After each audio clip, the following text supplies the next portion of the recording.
Summer కదా! ఇప్పుడు వడియాలు చేద్దామని ఒక గ్లాస్ రైసు నైటే ఊరబెట్టేసాను.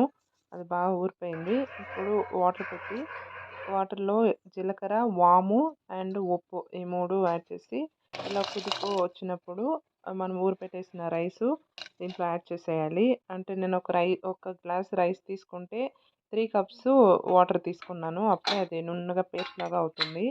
ఒక 5, 6 విజిల్‌లో పెట్టేసుకుంటే ఇంకా కొంచెము రైస్‌గానే ఉంది చూడండి మెతకల్లాగా. సో, ఇంకా కొన్ని ఇంకా 2, 3 విజిల్ పెడితే సరిపోతుందనుకుంటున్నా. మీరు లేదంటే మ్యాష్ చేసేస్తే నీట్‌గా సరిపోతుంది. వేర్లోనే మ్యాష్ చేసేసుకోవాలి. ఇది నేను ఫస్ట్ టైమ్ చేస్తున్నాను. బట్ ఎలా వస్తుందో తెలీదు. ఇది ఫ్లాప్ అయితుందా? సక్సెస్ అవుతుందా? సో, ఈ విధంగా అయితే వచ్చింది. కొంచెం ఆరిన తర్వాత ఆరకముందే ట్రై చేశాను అరిటాకులో పైన పెట్టి. బట్ అది రాలేదు. ఆ తర్వాత మళ్ళీ పేపర్‌లోనే కట్ చేసి పేపర్ పైన పెట్టి ఇట్లా తట్టాను ఒక ప్లేట్ తీసుకొని. పర్లేదు బానే వచ్చింది. తర్వాత ఇట్లా క్లాత్ పైన వేశాను. ఇక్కడ కూడా అటర్ ఫ్లాప్ అయిపోయింది.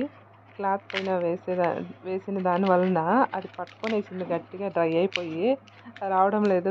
ఇది పేపర్ పైననే ఏసిండాలి అనుకుంటున్నా. నాకు ఐడియా లేదు. ఫస్ట్ టైమ్ చేశాను కదా! అందుకనేసి ఇలా వచ్చింది.